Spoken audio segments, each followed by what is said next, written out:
어떤 기억은요, 그냥 흘러가는 이야기가 아닙니다.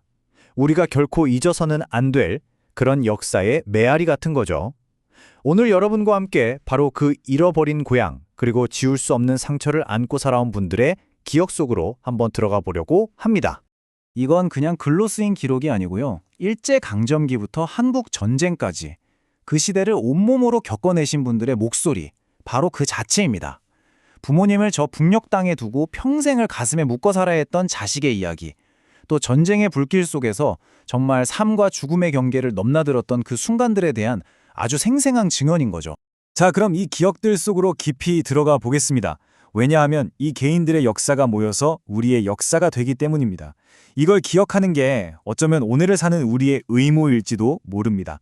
첫 번째 장인데요. 여기서는 이제는 기억 속에만 존재하는 너무나 아름다웠던 고향의 풍경을 한번 그려보려고 해요. 너무 아름다웠기 때문에 오히려 더 가슴이 아리고 사무치게 그리운 바로 그곳의 이야기입니다. 증언에 따르면요, 이 광동면이라는 곳은 산과 물이 정말 수정처럼 맑은 말 그대로 청정 지역이었다고 해요. 마을 앞 개울에서는 물고기들이 막 뛰어놀고 봄이 되면 허리춤까지 쑥쑥 자란 그 푸른 보릿밭이 와 정말 장관이었다고 합니다. 상상만 해도 평화롭지 않나요? 그 시절 아이들에게는 자연이 곧 최고의 놀이터였죠.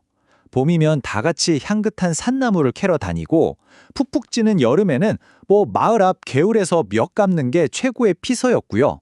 가을이면 뒷산에 올라가서 토실토실한 밤을 죽고 또 쌩쌩 바람 부는 겨울에는요. 꽁꽁 언신의 물이 세상에서 제일 멋진 썰매장으로 변신했대요. 와, 이 이야기는 정말 인상 깊어요. 마을의 상징이자 수호신 같았던 천년 묵은 느티나무에 대한 기억이거든요.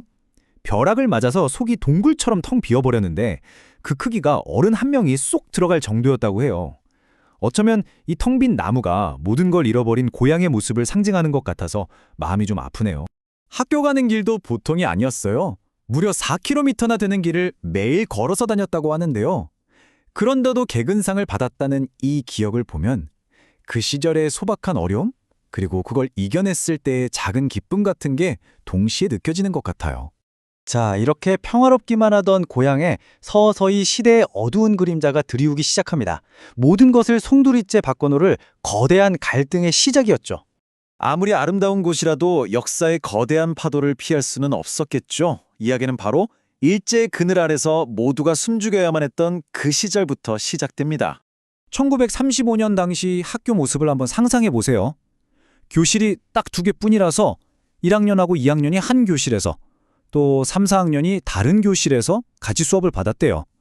특히 여학생들은 일본인 교사의 부인한테 따로 가정이나 수해 같은 걸 배워야 했다고 하니 교육 현장 곳곳에 스며든 일제의 그늘이 얼마나 짙었는지 짐작이 가시죠?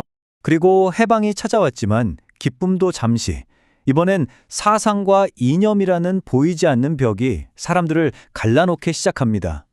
한때는 서로 돕고 의지하던 선량한 이웃들이 공산주의냐 민주주의냐 이 이념 대립 때문에 서로를 미워하고 적대하게 된 거예요. 이건 정말 끔찍한 비극의 서막이었습니다. 정말 어떻게 모든 게 이렇게 순식간에 무너져 내릴 수 있었을까요? 1950년 6월 25일 새벽. 그날의 기억은 너무나 생생합니다. 한 생존자의 증언에 따르면요. 새벽 4시, 아직 어둠이 채 가시지 않은 그때 개성 남산 쪽에서 쾅 하는 포성이 들려왔대요. 바로 전쟁의 시작을 알리는 소리였죠. 그리고 불과 몇 시간 만에 세상은 완전히 다른 곳이 되어버렸습니다. 정말 섬뜩한 건 도시가 점령되는 과정이 기이할 정도로 조용했다는 거예요. 총성 한 발 없이요. 겁에 질린 주민들은 집안에 숨죽이고 있는데 붉은 완장을 찬 사람들이 집집마다 돌면서 군인, 경찰, 공무원들을 잡아갔다고 합니다. 그렇게 끌려가신 분들은 다시는 돌아오지 못했다고 해요. 이번 장에서는 전쟁이 남긴 가장 깊고 아픈 상처죠. 바로 가족과의 이별에 대한 이야기를 해보려고 합니다. 이 한마디에 그 모든 아픔과 회한이 담겨 있는 것 같습니다. 아버지, 어머니, 여동생을 고향에 두고 떠나온 불효자. 잠시면 될 줄 알았겠죠. 금방 다시 만날 수 있을 거라 믿었겠죠. 하지만 그 잠시가 영원히 되어버린 겁니다. 북녘 땅에 부모님을 두고 온 자식의 마음은 어땠을까요? 평생을 나는 불효자다 라는 죄책감을 짊어지고 살아야 했던 그 무게를 우리가 감히 상상이나 할 수 있을까요? 이별은 그냥 슬픔이 아니라 평생을 용서받지 못할 죄가 되어버린 겁니다. 자, 이번에는 좀 다른 관점에서 이야기를 풀어볼게요. 이토록 복잡하고 아픈 역사가 어떻게 우리가 밟고 서 있는 땅의 이름 속에 그대로 새겨졌는지 그 흔적을 따라가 보겠습니다. 서울고개라는 이름 되게 흥미롭지 않으세요? 이게 그냥 서울로 가는 고개가 아니고요. 아주 먼 옛날 고려시대에 외적이 쳐들어왔을 때 왕이 수도를 강화도로 옮기면서 이 고개를 넘었다고 해요. 그래서 왕이 지나간 길, 즉 서울로 가는 길이라는 의미에서 서울고개라는 이름이 붙은 거죠. 땅 이름 하나에 이런 역사가 숨어 있었네요. 다른 이름들도 정말 재미있어요. 장기판에 있는 말, 그 말 모양을 닮은 언덕은 장자머리, 또 옛날에 도자기를 굽던 산은 뒤말산 사기현, 심지어 에구모테라는 곳도 있는데 이건 아마 프랑스어 내 말을 들어보시오에서 유래된 걸로 추측한대요. 외국 손님을 맞이하던 곳이었을까요? 정말 이 땅의 구석구석이 전부 다 살아있는 역사책 같네요. 자, 이제 마지막 장입니다.